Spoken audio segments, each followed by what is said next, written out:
Listen, I need every Cowboys fan to hear this because what I'm about to break down could literally be the blueprint that saves this franchise.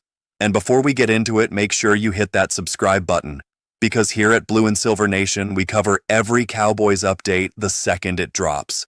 And trust me, you don't want to miss what's coming next. So let's talk about this pre-combine mock draft, because the crazy part is, this roster is closer to contention than most people realize, but only if Jerry Jones and the front office nail these next few picks. And I'm going to walk you through exactly how Dallas can thread the needle here, starting at pick 12 and ending with a guy most fans have never even heard of who could become your starting nickel corner by week 1. So buckle up, because this is going to change how you see the Cowboys draft strategy entirely now. At pick 12, I've got the Cowboys taking Mansur Delane, the lockdown corner out of LSU, and here's what nobody is talking about with this kid. He's not just good. He's the type of player that Christian Parker can plug into any defensive scheme on day one and trust him to win one-on-one matchups against the best receivers in the league. The measurables should be confirmed at the combine, but everything we've seen on tape suggests this guy is an absolute blanket in coverage. And with Trevon Diggs coming off injury and still not looking like the same player who led the league in interceptions a few years back, Dallas needs insurance badly. I know some of you are going to say, what about Daron Bland? And look, I love Bland as much as anyone, but those foot injuries worry me, because historically those types of injuries don't just go away. They tend to linger, and sometimes they get worse over time. So do you really want to bet your entire secondary on a guy who might never get back to full speed? That's not being negative, that's being smart. And Delane gives you options. He gives you flexibility, and most importantly, he gives you peace of mind, because if Bland comes back at 100% great, now you have 3 legit corners rotating and keeping everyone fresh. But if Bland struggles or misses time again, you're not scrambling for answers in free agency, paying premium prices for average players. So Delane at 12 is not a luxury pick, it's a necessity pick. And it might be the most important selection Dallas makes in the entire draft. But here's where it gets interesting, because the Cowboys aren't just sitting at 12, they also have pick 20. And in this mock, I've got Dallas trading back from 20 all the way to 28 and picking up an extra second-round pick in the process. Now, some fans hate trading back, but would you rather have 1 good player or 2 really good players exactly?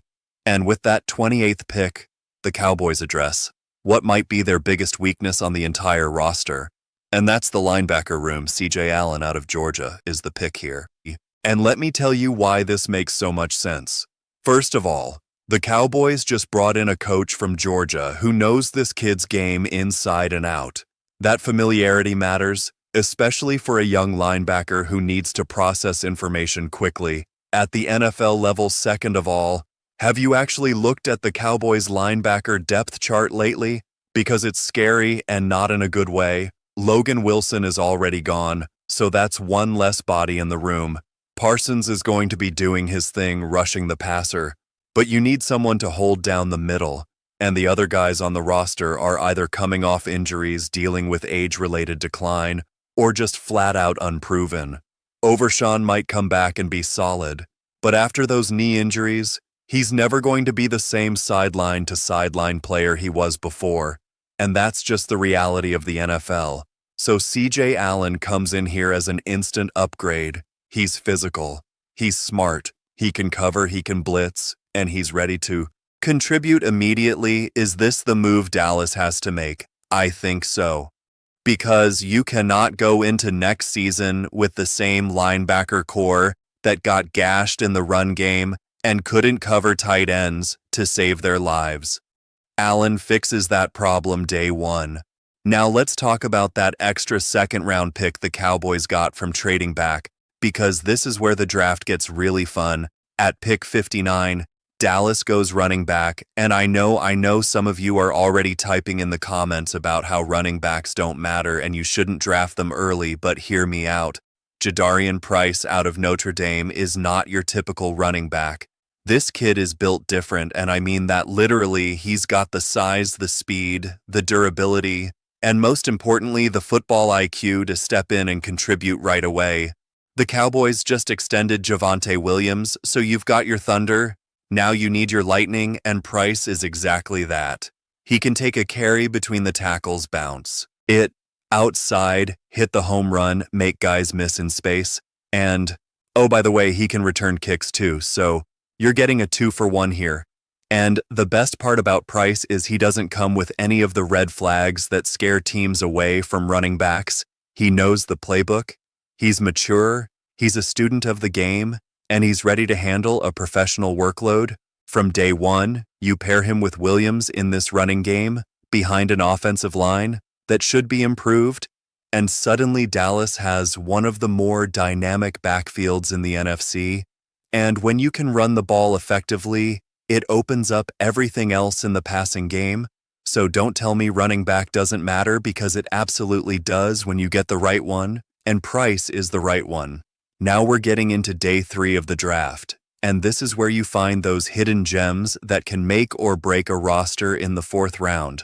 I've got the Cowboys taking Michael Tafo, the safety out of Texas, and here's why this pick matters so much. The secondary needs a leader badly.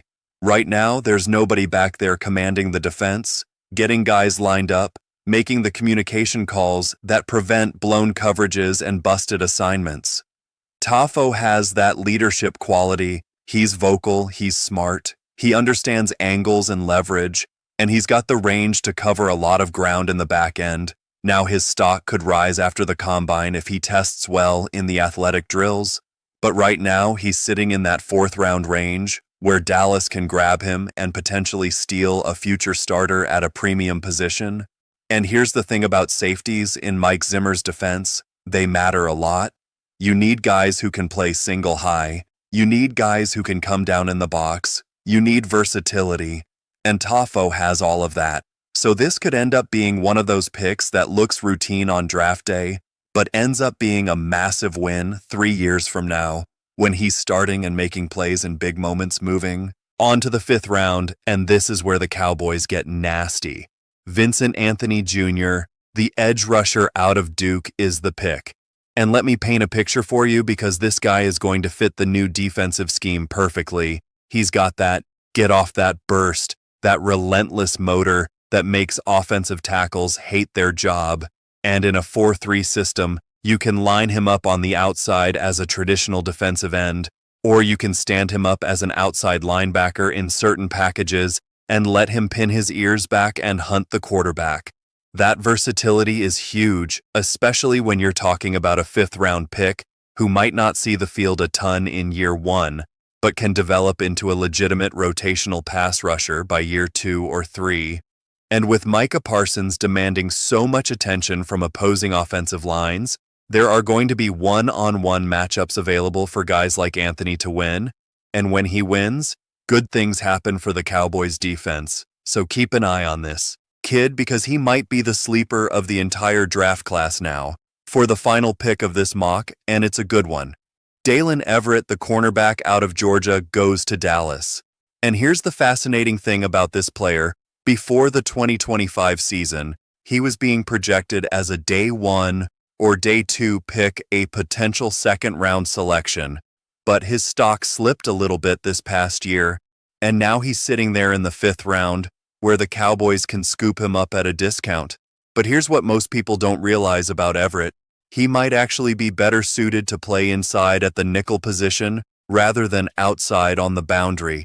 And that's perfect for Dallas, because remember, we took Delane at 12 to play outside, so now you've got your nickel corner as well, without having to spend premium draft capital or overpay in free agency.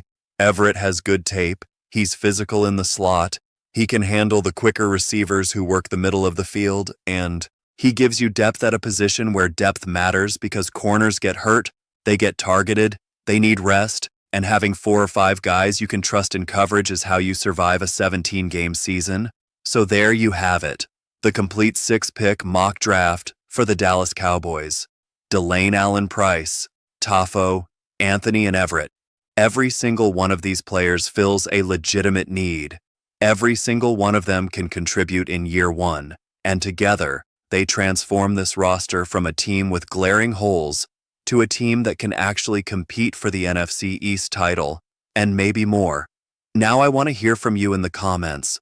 What would your dream draft look like for Dallas? Would you go corner at 12, or would you rather see them address a different position first? Do you think trading back from 20 is the right call, or should they stay put and take the best player available? Drop your thoughts below, because I read every single comment and I want to know what Cowboys Nation is thinking. And hey, if you made it this far in the video, do me a favor and hit that subscribe button. If you haven't already, we're building something special here at Blue and Silver Nation, and I want you to be part of it as we head into the combine, the draft, and eventually the 2025 season. It's going to be a wild ride, and I don't want you to miss any of it. So subscribe, hit the bell for notifications, and I'll see you in the next one. Let's go, Cowboys.